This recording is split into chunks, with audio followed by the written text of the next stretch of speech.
I'm really excited about something. First, I want to tell you, for those people who do know who I am, and I used to live in the United States, I now live up the road from Dildo, Newfoundland, which is one of the most famous. Is probably the most famous place in Newfoundland. Strangely, there's no sex shop, which is interesting. But the name still stays. Speaking of dildos, I want to talk about a little bit about Elon Musk and Grimes. I think Elon. Am I right now? Yeah, you're good now. You're muted now. You just muted yourself, but until then. Elon Musk has been a big proponent of the idea that AI is a dangerous tool. That's what made his wife's or his partner's comments this week really exciting. Because I've often seen, and you can go ahead. Yeah, Forrest, I know you were looking for this earlier. Did you actually find a clip of some of Elon's comments on this? Yeah. Hold on. So there's a thing that I found. I didn't have a chance to cut it into cut it up as much. So I'm gonna have to stop it really fast because it ends up playing the Matrix. Like a second from the Matrix, which is definitely gonna get. Well, I mean, this is the post game, so I guess it doesn't really matter. But there is So basically, I think it's really funny that in this clip, at least the beginning of it, Elon Musk is basically fear mongering about AI as he does, and what comes up on the screen, I think, in the wake of Grimes' comments is pretty funny. So I don't know if you'll catch the same thing that I did, but The least scary future I can think of is one where we have at least democratized AI. Because if one company or small group of people manages to develop godlike digital superintelligence, they could take over the world. At least when there's an evil dictator, that human is going to die. But for an AI, there would be no death. It would live forever. And then you'd have an immortal dictator from which we can never escape. Jesus. But the fact that they flash Stalin and Mao on the screen, and Grimes claims that she's making the case for her communist friends about why AI is going to be great, kind of made me laugh. Yeah, well, I for one welcome our new robot overlords. So let's. So do we have the Grimes one? No. Before we get to Grimes, I do want to make one comment about what he said. One of the solutions that he has suggested, and this is one of his technology platforms that he's promoting, is actually something that Ray Kurzweil had written about some time ago. And some people think, and the religious right think that this is it's a plot to bring Satan into our souls. This goes down the sort of rabbit hole of microchips and things like this. But one of the things he had said was actually getting computer intelligence implanted into people so that it allows them to think at a level that can compete with AI. Now, I think that also is a very fraught idea, and one that I think that if, say, for example, a megalomaniacal weirdo with access to a technology platform or a satellite array around around the world could actually also be very dangerous, I think. Right.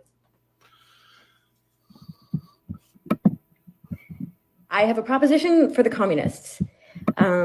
So typically, most of the communists I know are not big fans of AI. But if you think about it, AI is actually the fastest path to communism. So if implemented correctly, AI could actually theoretically solve for abundance. Like, we could totally get to a situation where nobody has to work. Everybody is provided for with a comfortable state of being, comfortable living. AI could automate all the farming, weed out systematic corruption, thereby bringing us to as close as possible to genuine equality. So basically, everything that everybody loves about communism, but without the collective farm. Because let's be real, enforced farming is really not a vibe. It's not a vibe. Not a vibe. Yeah. Well, fair enough. No, I think one of the greatest aspects of this, and it starts, she comes out strong, and she says, I have a proposition, right? Like it's an offer. Like it's one of those guys like going like this, and he says, you get, I give AI platforms, you get automated crop sharing, and all these sorts of good things, right? And it's like she's like an IDW nerd, but like for like girls with BPD, and it's just amazing. Yeah. No offense to people with BPD, we're all suffering here. I get you. Yeah, that was a yeah. Was it a vibe? Not a vibe? One of the other things that's really interesting is that I've somehow escaped hearing her voice until now, and it was not what I thought it would sound like, and that was not a vibe. And I don't have a great voice, and we're all like I said, we're all suffering here. We're on this mortal plane, but I thought it was quite funny because just the way she enunciates made me really laugh. It's so Canadian, and I'm in Canada now, and I didn't realize how Canadian Grimes was, or how Canadian Elon Musk is in a way, because he went to Western. I mean, we went to Queen's College in London, Ontario. No, London. Oh God, I'm a terrible Canadian. But it's an Eastern Ontario. And it's a nice school. I know people who went to school with him, and went to parties with him and stuff like that. But her mother is actually a liberal sort of political pundit here, and she's insufferable, right? So one of the great things about this is that in the past, her mother has kind of gone to proxy war with Elon, and I think that this is a proxy war with Elon as well. Okay, yeah, interested. I will just say on the content of it, up until the not a vibe part at the end, I think I'm on Team Grimes here. I mean, I think she's been. You just hate Elon Musk so much. Well, I mean, that certainly doesn't help. I mean, Elon Musk, even in that little video that we watched earlier, is just one of the most annoying human beings who's ever walked God's green earth. So, that definitely helps. But also, like, some of what she's saying is sort of right. I mean, it's like that. I mean, she's not wrong that communists should like AI because. There's, Karl Marx, he didn't have the concept of artificial intelligence exactly, but if you read the Fragment of Machines from the Grundrisse, he says,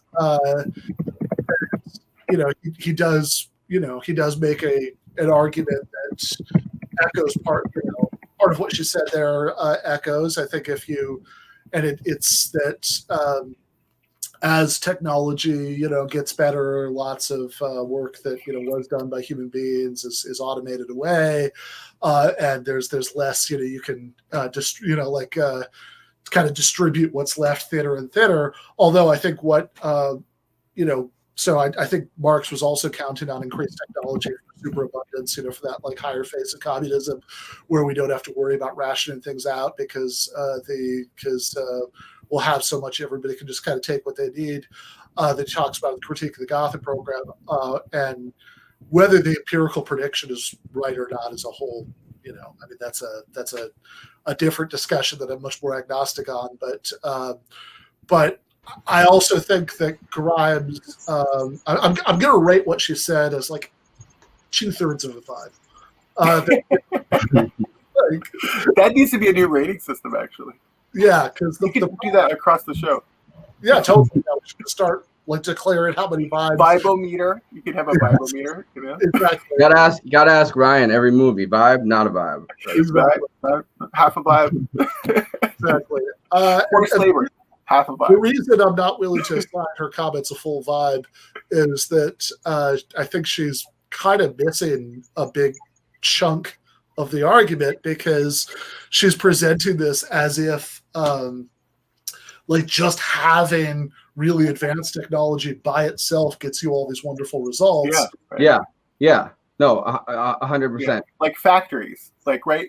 There's no forced labor in factories. There's, that was, once you had to do everything by hand, and in parts of the world, people still are sewing, T-shirts by hand, things like that. Lots of disposable items are being made by hand. So each of these technological leaps has gotten sold that same way. Like, if this was collectively owned, let's say, like suddenly we wouldn't have to work as much because this would make work easier. In this case with AI, it's, if it was collectively owned, maybe we wouldn't have to work at all because, the AI would do all the work. But the question never comes up about ownership. Like, nothing else is collectively it's not like we have a society where everything is collectively owned and we're just looking for more resources. We have exactly like at the point, right? The fragment on machines point, the Aaron Bastani, fully automated luxury. I was just gonna say is that assume for the sake of argument that the empirical predictions that Grimes and whatever Andrew Yang, all these people make are right, that that as we have better artificial intelligence, all this stuff, right, that more and more and more of the work that was done by human beings can be automated away, and that it won't be like past automation where certain old jobs were automated away, but that indirectly helped the process of creating new jobs, and it all balanced out. It won't be like that this time you're just going to have long-term technological unemployment, that there won't be other jobs, that there's just a big chunk of what humans do will be done by robots, and there won't be other stuff. Then if the machines are privately owned, that's a dystopia. That's a disaster. Absolutely. Absolutely. I mean, you could, it goes to the sort of neo-reactionary idea. The neo-reactionaries have this idea, this Mencius Moldbug is a famous neo-reactionary writer, and then there's Nick Land, who's a good friend of the author of the Exiting the Vampire Castle, right? And you have this sort of idea that okay, you could have a corporation run a business. And in fact, in Nevada, you can run a government. In Nevada, they're actually going to allow corporations to incorporate their own cities, in which they can come up with their own bylaws and run them. And this is the sort of vision that people are creating. And I think that that's where this could go. And when she said implemented correctly, and I'm like, correctly for who? Yeah. Correctly for everyone, Which by the way, speaking of that, and the many reasons why Elon Musk, God, watching the video and even I want to give him a swirly, and it's me, right? But the reason that he's not just annoyed, that he's actually creepy, is that man, think about those cities in Nevada. That's bad enough. Now imagine the Elon Musk Mars colony version of that. It's literally impossible to leave. Yeah. And what you can't leave. Yeah, exactly. And the thing is that my question is, and this is the darkest question you could ask, because we saw in the last year governments make decisions about who lives and who dies in the craziest way possible. Things where, and I'm not an anti-lockdown person. I'm living in Newfoundland. We have zero COVID. We moved here to just be free and have kids, right? And the thing is that we saw governments make these really capricious decisions. Now, who under this AI system would we have to actually where's my right to petition? Do I send it to the help box? That you ever try to unsubscribe or get a return on a Vimeo video? Just try it. And it's run by an AI, right? And I have been trying I bought 2 copies of Milosevic on Trial, right? Yeah. Really hot stuff. And I don't need 2 copies of it anyway. It's digital. I have one copy is good enough for me. I have never gotten a return. I've been trying for months. And it's only $15 or whatever. I should just quit, right? I've already put the time in. But then I think when government.ai takes over, where's my petition? No, totally. And by the way, I should say, Silver Harlow in the chat says something exactly right, which is that we don't need human level or better AI to reap the benefits she suggests. Expert systems can automate a lot without consciousness, which is completely right. I think that's also. What if they don't need us?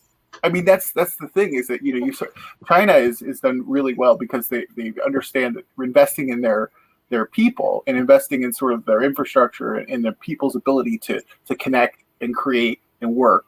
and maybe in ways that are not always optimal for my sensibilities about freedom and things like that. But they really have drilled down, and they've had a miracle in that country because they thought they said, okay, all these people we have, they're useful, right?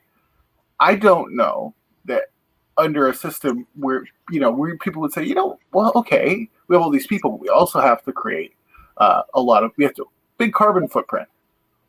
If we're getting all these things, maybe we need less people. And what does that look like? And I'm skeptical that the inefficiencies of humanity would become very problematic to the system. Yeah, right. So I should also say it's like having the perfect boss who's always right. He runs everything. Yeah.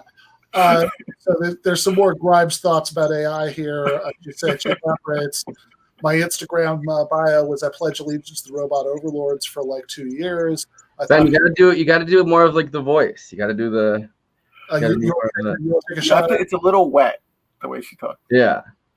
My Instagram bio was I pledge allegiance to the robot overlords for like 2 years. I thought people understood that ultimately I probably believe in an AI dictatorship. I mean, I don't think humanity is going to survive anyway. We're fucked. I mean, I think AI is the natural evolution. It's just like we killed the fucking Neanderthals and now they're going to kill us. I don't think democracy really works.